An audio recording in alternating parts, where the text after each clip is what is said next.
እና ድርሳነ ኢያቄም ወሐና የሚል መጽሐፍ ይዘን መጣን። ይህ መጽሐፍ በኢትዮጵያ ኦርቶዶክስ ተዋሕዶ ቤተክርስቲያን በማህበረ ቅዱሳን ኤዲቶሪያል ቦርድ ታርሞና ተስተካክሎ የተፈቀደ ነው። ጸጋና ጽድቅ የተሰጠን በክርስቶስ ኢየሱስ መሆኑን መጽሐፍ ቅዱስ አስረግጦ እየተናገረ ከዚህም በኋላ የተባረከች ንጽሕት ቅድስት የሆነች ማርያምን ባፈሩልን በሐናና በኢያቄም ጸጋና ጽድቅ ተሰጠን። ምን ተሰጠን? ጸጋና ጽድቅ በማህበረ ቅዱሳን ሊቃውንት ጉባኤ በኩል ታይቶ ታርሞ ተስተካክሎ ቅድስት ሐና ሆይ ብጽዕት ሳራና ርብቃ ከእግሮችሽ ያንዲቷን ጥፍር ዋጋ አይሆኑም። የሥላሴ ፍጥረት የሆኑትን ሳራንና ርብቃን ተቆርጦ ከሚጣል ጥፍር ጋር ነው ያስተካከሏቸው። መለኮት ስጋ አለው እንዴ? መለኮት ስጋ የለውም። አስበህ ተናገር። መለኮት ስጋ የለውም። ግድ የለም በስሜት አትናገር። አሁንም ደግመህ መለኮት ስጋ የለውም። አንዲት ልጅን የወለደች ቅድስት ሐና ግን ስጋዋ የመለኮት ስጋ የተዋህዶ በመሆኑ ዳግመኛ ሞትን አላየችው። ከሞት ተነስታ ከነበረ ከጌታችን ከኢየሱስ ክርስቶስ በፊት ከሞት የተነሳ አካል አለን ማለት ነው። እንግዲህ ማህበረ ቅዱሳን አሁን ላይ ያላችሁ ኤዲቶሪያል ቦርድ ላይ የምትሰሩ እዛም ታገለግሉ ሰዎች የቪዲዮ ከደረሳችሁ ምን ትላላችሁ? ምላሻችሁ ብትሰማ ጥሩ ነው። የሜሎስ ዩቲዩብ ቤተሰቦች ሰላም ለእናንተ ይሁን ብያለሁ። ባለፈው ሳምንት እንደምታስታውሱት የእገዛ ጥያቄ አቅርቤላችሁ ነበር። በተለይም ደግሞ የስቱዲዮ ኪራይና የፕሮዳክሽን ወጪዎች ስላሉብን እሱን የምንሸፍንበት ጊዜያችን አሁን ላይ ስለደረሰ ጥያቄ አቅርቤላችሁ ነበር። እናንተም እንግዲህ ጥያቄውን በመስማት ምላሽ ሰጥታችሁኛል። የተወሰናችሁት የተለያየ መጠን ያለው ገንዘብ አስገብታችሁልኛል። አንድ 4 የሚሆን ሰው አስገብቶልኛል። አሁንም ግን የእናንተን እገዛ ያስፈልገናል።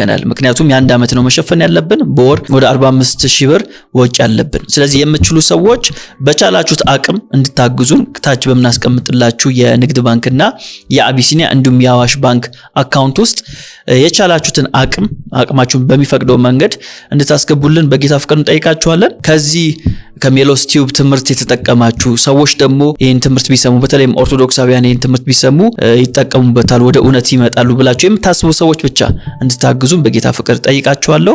በቻላችሁት አቅም እንግዲህ ገደብ አላስቀምጥላችሁም። በቻላችሁት አቅም የቻላችሁትን ያክል አግዙን። የሰኔና ሐምሌን ነው እንግዲህ ይህን ጥያቄ የምናቀርበው። ከዛ በኋላ እንግዲህ ያለምንም ሐሳብ አገልግሎታችንን እንግዲህ በተሳለጠ ሁኔታ እንድናገለግል የእናንተ እገዛ ያስፈልገናል ማለት ነው። ምክንያቱም እያንዳንዱ ነገር ኮስት አለው። ስለዚህ እሱን መሸፈን ደግሞ የምንችለው በእናንተ እገዛ ነውና እሱን እንድታግዙን በጌታ ፍቅር እንጠይቃችኋለን። እስከዛ ድረስ ደግሞ ላስገባችሁልን ገንዘብ ደግሞ እጅግ አድርጌ አመሰግናለሁ። ጌታ ኢየሱስ ክርስቶስ ይባርካችሁ። አሁንም ደግሞ ለምታስገቡልን ሰዎች እናንተን ማስቀድሜ ማመስገን ፈልጋለሁ። እንደ ቤተሰብ አንድ ላይ ሆነን ብንሰራ ነገሮችን ቀላል ይሆኑልናልና ሁላችሁም ወንዶችም እህቶችም ያላችሁን ነገር እንድታበረክቱ በጌታ ፍቅር ጠይቃችኋለሁ። ይህን ደግሞ ስለምታደርጉ እናመሰግናለን። ያ ፍቅር፣ የወልቸርነት የመንፈስ ቅዱስ ህብረት ከሁላችን ጋር ይሁን። ከእግዚአብሔር ከአባታችን ከጌታም ከኢየሱስ ክርስቶስ ጸጋ፣ ሰላም፣ ምሕረት በያላችሁበት ይብዛላችሁ። ከመጽሐፍት ጉያ የተሰኘውን መርሃ ግብራችን ነው ጀምረናል። በዚህ መርሃ ግብር ላይ እንደሚታወቀው የተለያዩ መጽሐፍቶችን እያመጣን ደካማና ጠንካራ ጎናቸውን የምናይበት መርሃ ግብራችን ነው። እንኳን ደህና መጣ ቴትሾ። እንኳን ደህና ተጠብቅ። ሜላይ ሁሉ ሰላም፣ ሁሉ መልካም፣ ክብሩ ይስፋ። ዛሬ ምን ይዘህ መጣ? ዛሬ ከማይነበቡ መጽሐፍቶች ውስጥ ይዘን መጣን። መጽሐፍ ነው። መጽሐፍ። እሺ፣ ምን የሚለው መጽሐፍ ይሆን? ዛሬ ያው ሰው እንደመሆኗ መጠን ማርያም እናትና አባት እንዳሏት እናምናለን። ነገር ግን እናትና አባቷ ማን ናቸው ተብለን ስንጠየቅ እኛ ክርስቲያኖች ስላልተጻፈልን ከሪና አንቶኒ ብለን በድፍረት አንናገርም። ብቻ ከአዳም ዘር የአብርሃም ልጅ እንደሆነች እናምናለን። ከሪና አንቶኒ ለማለት ደፋር የሆኑ ሰዎች የወላጆቿን ድርሳን ጽፈዋል እና ድርሳነ ኢያቄም ወሐና የሚል መጽሐፍ ይዘን መጥተናል። ማርያም እስቲ ልጅ መቀስቲ እሺ፣ ሰው እንደሆነች እናውቃለንና እናትና አባት አሏት የሚል ነገር አንስታል። እሱንስ በምን አወቃችሁ ቢሉስ አንዳንድ ሰዎች እንደዛ ስለሚሉ ስላልተጻፈ እናት አባት አሏት ስለማይል ባይኖራትስ ከሰማይ የመጣች ብትሆንስ? ከሰማይ የመጣች ከሆነች የኢየሱስ ክርስቶስም ስጋ ከሰማይ የመጣ ነው የሚሆነው። እሺ፣ ኢየሱስ ክርስቶስም ከሰማይ በመጣ ሰው በኩል የተወለደ ስለሆነ ማርያምም ኢየሱስም ልዩ ፍጡራን ይሆናሉ። ስለዚህ የአዳም ዘር ወይም የአብርሃም ልጅ ለመባል ብቁ አይደለም ማለት ነው። ስለዚህ የአብርሃም ዘር የተባለው እሷ ሰው ስለሆነች ነው። ከዛ ስለመጣች ነው። በጣም አሪፍ። ስለዚህ መጽሐፉ ይሄ ነው። እሱ ነው ድርሳነ ኢያቄም ወሐና የተሰኘው መጽሐፍ ነው። እንግዲህ የሚነበብ አይደለም ብላል አይደል? በፍጹም ይነበባል። ሪኮመንድ አናደርጋቸው። በፍጹም አይደለም። ለምንድን ነው የማናደርጋቸው? ለናሙና እንግዲህ 5 ነጥቦችን ይዣለሁ። በእርግጥ በሱ ጉዳይ ላይ መጽሐፍ አለኝ። ምናልባት አንብበዋል ብዬ አስባለሁ። ሃይማኖታዊ እንክርዳድ ቅጽ 1 የሚለው እሱ ላይ የተሰራ ነውና ራሱን ችሎ የተጻፈ መጽሐፍ አለ። ከዛ ውስጥ ግን እንግዲህ ብዙ ነገር የተተቸበት ነው ማለት ነው። ብዙ ደካማ ጎን ያለው በፍጹም ሊነበብ የማይገባው መጽሐፍ ነው ማለት ነው። ነገር ግን ከዛ ውስጥ ለዚህ መርሃ ግብር 5 ነጥቦችን ብቻ ይዘናል። 5 ነጥቦችን ይዘናል። እነዚህን 5 ነጥቦች በየራሳቸው እንመለከታቸዋለን። ከዛ በፊት ግን መጽሐፉ ከግዕዝ ወደ አማርኛ የተተረጎመ ነው። ተርጓሚው መምህር ተስፋ ሚካኤል ታከለ ናቸው። አሳታሚው ማህበረ ቅዱሳን ነው።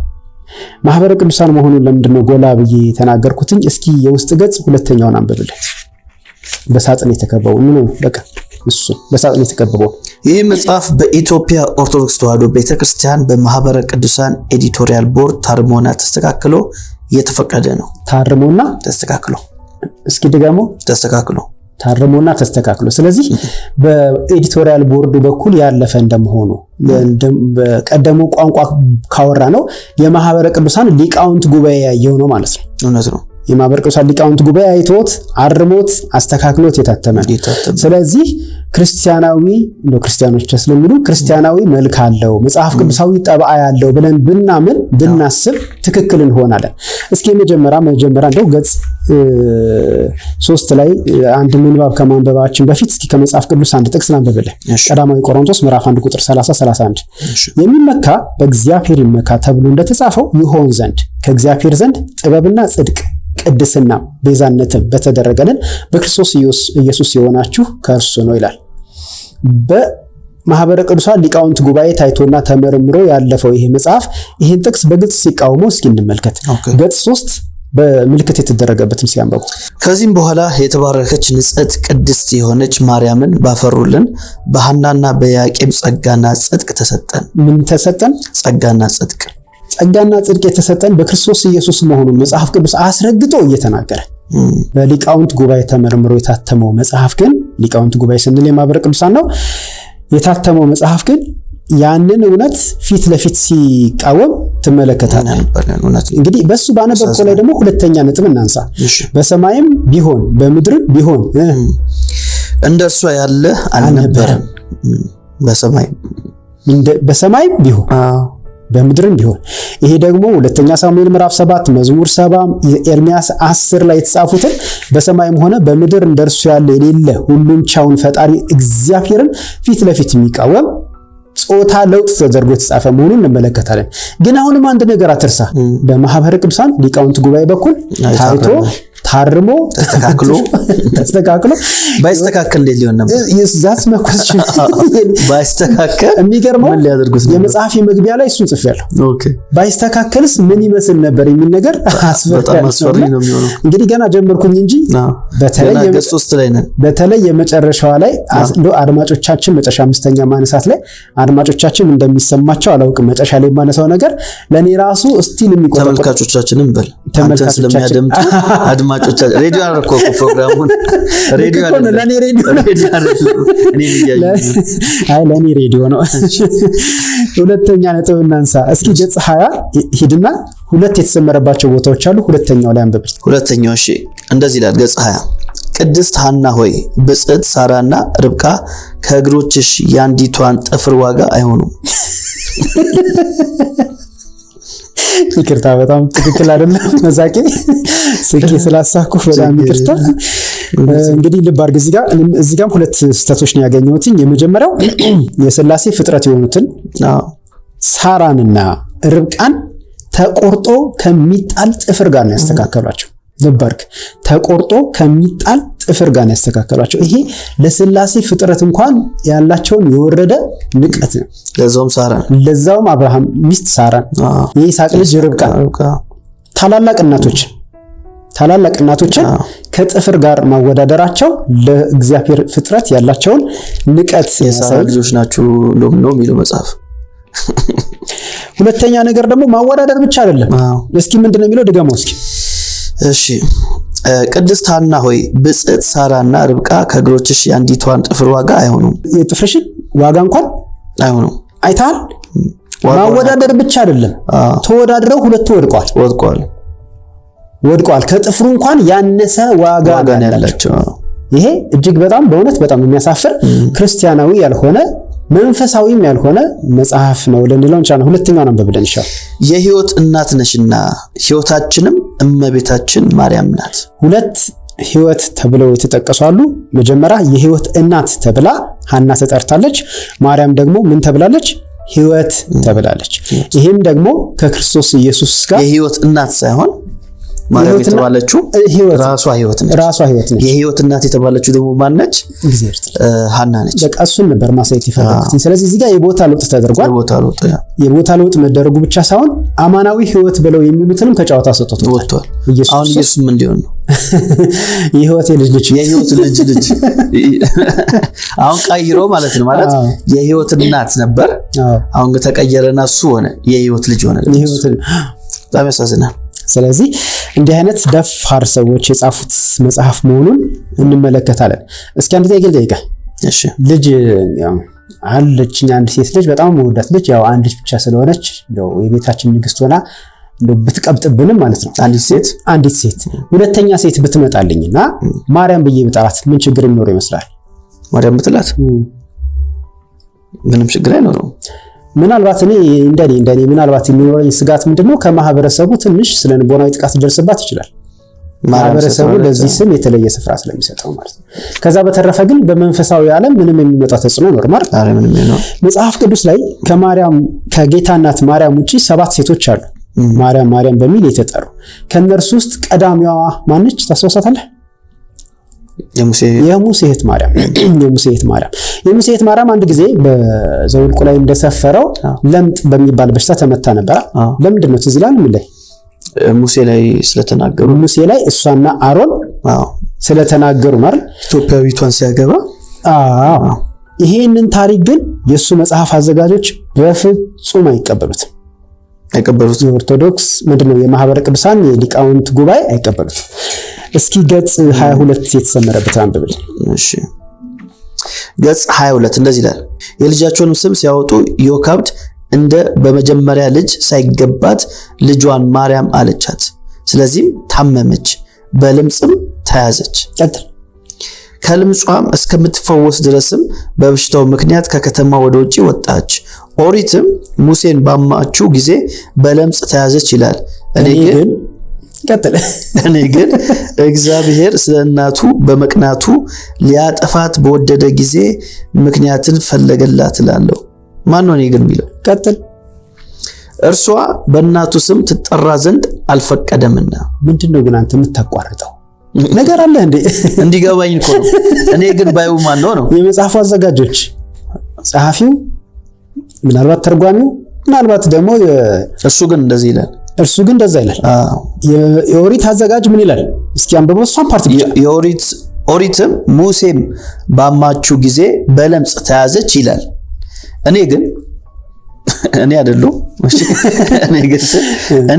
እግዚአብሔር ስለእናቱ በመቅናቱ ሊያጠፋት በወደደ ጊዜ ምክንያትን ፈለገላት እላለሁ እርሷ በእናቱ ስም ትጠራ ዘንድ አልፈቀደምና ደፋር ሰው አይደለም ይሄን የጻፈው መጽሐፍ ቅዱስ ላይ የተጻፈውን በጨዋ ቋንቋ ያለው ምንድነው አልቀበለው ማስተት ነው ስህተት ነው እንዲህ ነው ትክክለኛው ታሪክ እኔ የማምነው ነው ኦሪት እንደዚህ ቢልም እኔ ግን ብሎ ነው ያለው ለጌታ እንደሚለው ለጌታ ግን በኦሪት ሊሰምታችኋል እኔ ግን እንዲላችሁ ስለዚህ ይሄ እዚህ መጽሐፍ አዘጋጆች ከእግዚአብሔር ቃል ይልቅ ስልጣን ያላቸው እግዚአብሔርን ቃል የማረም የማሻሻል የመለወጥ የመቃወም መብት ያላቸው የሚመስሉ ደፋር ሰዎች ያዘጋጁት መጽሐፍ መሆኑን እንመለከታለን በማን የተዘጋጀ ነው ግን በማህበረ ቅዱሳን ሊቃውንት ጉባኤ ታይቶ ተስተካክሎ የታተመ ተፈቅዶ የወጣ መጽሐፍ ነው በግዕዝና በአማርኛ ቆምጨጭ ካልን ደግሞ ወደ ፈገግ ወደሚያሰኝ እስኪ ደግሞ እንሂድ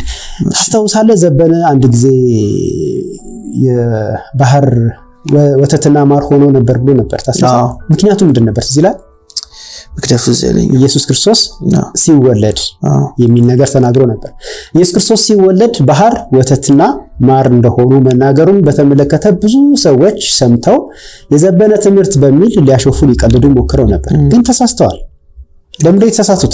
ዘበነ ብዙ ጊዜ ያስተውልህ ከሆነ የሚላ የተጻፈ ነው የሚያወራው። እውነት ነው። ዶክመንት ይዞ ነው የሚቀርበው። ከመጻፉ ሳይሆን የተጻፈ ስንል ራሱ የጻፈው ሳይሆን ከቤተክርስቲያን መጽሐፍ ይዞ ነው የሚመጣው። ኦኬ ከመጽሐፉ ስንል ከመጽሐፍ ቅዱስ አይደለም ብቻ ከቤተክርስቲያን መጽሐፍ ግን ነው ይዞ የሚመጣው። ኮቴ ነው የሚያደርገው። እስኪ ይሄንንም የዘበነን ሐሳብ በጽሁፍ እናጠናክረው። ገጽ 94 ይች ገጽ 94 ቁጥር 12 እንደዚህ ይላል። ንጉሥ ክርስቶስን በወለደች ጊዜ ተራሮች የሕይወት ህብስት ሆኑ፣ ኮረብቶችም የበረከት ፍሬን አፈሩ፣ የባህሩ ውሃም ወተትና ማር ሆነች። ተመልከቱ። ዘበነን የሳቃችሁበት ሰዎች ዘበነ ከኪሱ አላመጣም። አሁን ለዘበነ ጥብቅና ቆምኩ ያለሁት ማለት ነው። ምክንያቱም የተጻፈ ነው ያመጣው፣ በማስረጃ ነው ያወራው። ልዩነቱ ምናልባት እሱ መጽሐፍ አለመጥቀሱ ነው። በዚህ መጽሐፍ ላይ ተመልከቱት አለ ማለቱ ነው። ግን እኔ ጥያቄ አለኝ። ዘበነም ይሁን የዚህ መጽሐፍ አዘጋጆች ይሄንን ከየት አመጡት የሚል ጥያቄ አለኝ። ልብ አድርግ። ኢየሱስ ክርስቶስ ሲወለድ የሆኑትን ነገሮች በሙሉ የመጽሐፍ ቅዱስ ወንጌላውያን በአግባቡ ዘግበውልናል።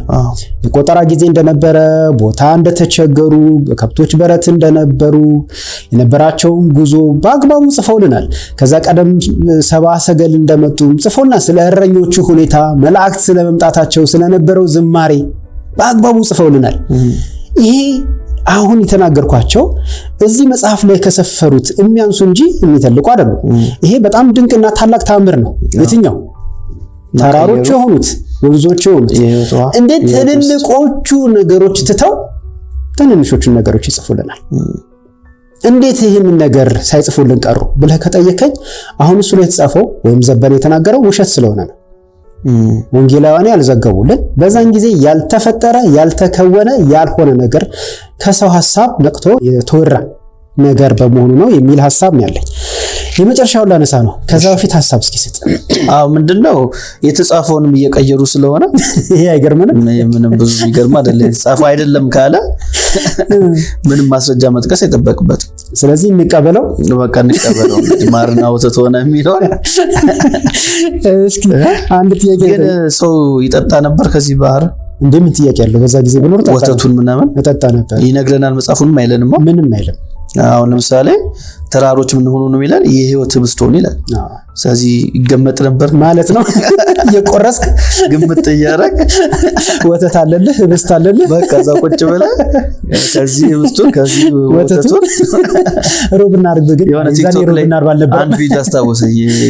እርጎ ምናምን የሚለው ልጅ እርጎ ዳቦ ነው እናንተ ወተት ህብስት ልትል ወተት ህብስት እኔ የለሁበትም እንዳታስቀስፈኝ። እንደዚህ አሪፍ ነው። እሺ አንድ ጥያቄ ልጠይቅህ። እሺ ጥያቄ አውስታር ዛሬ እንደውም ሰሞኑን እዛ ላይ ነው መሰለኝ መለኮት ስጋ አለው እንዴ? መለኮት ስጋ የለው። አስበህ ተናገር። መለኮት ስጋ የለው። ግድ የለም በስሜት አትናገር። አሁንም ደግመህ መለኮት ስጋ የለው። መለኮት ስጋ የለው። እሺ መለኮት ከማን ጋር የተዋሃደው ወይም ከማን ስጋ ጋር የተዋሃደው? መለኮት የተዋሃደው ከማርያም በነሳው ከኢየሱስ ክርስቶስ ስጋ ጋር ማለት እንችላለን። እስኪ ገጽ 20 ይልሽ። አሁን አይንህን እያየው ነው ምሰማ። ገጽ 20 መጀመሪያ ላይ ተሰመረበት ነው እንደበለ። እሺ 20 አንዲት ልጅን የወለደች ቅድስት ሐና ግን ስጋ ለምን ፈገግ አልክ?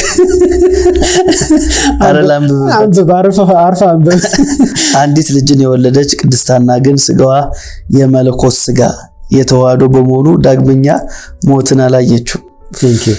ስጋዋ ምን የተዋሃደው? የመለኮት ስጋዋ የመለኮት ስጋ የተዋሃደው በመሆኑ እዚህ ጋር 3 ነጥቦችን ነው ማንሳት የምፈልገው አስተያየት እንድትሰጥ እድሉን ስለምሰጥህ ተዘጋጅ። የመጀመሪያው ዳግመኛ ሞትን አላየችም ይላል።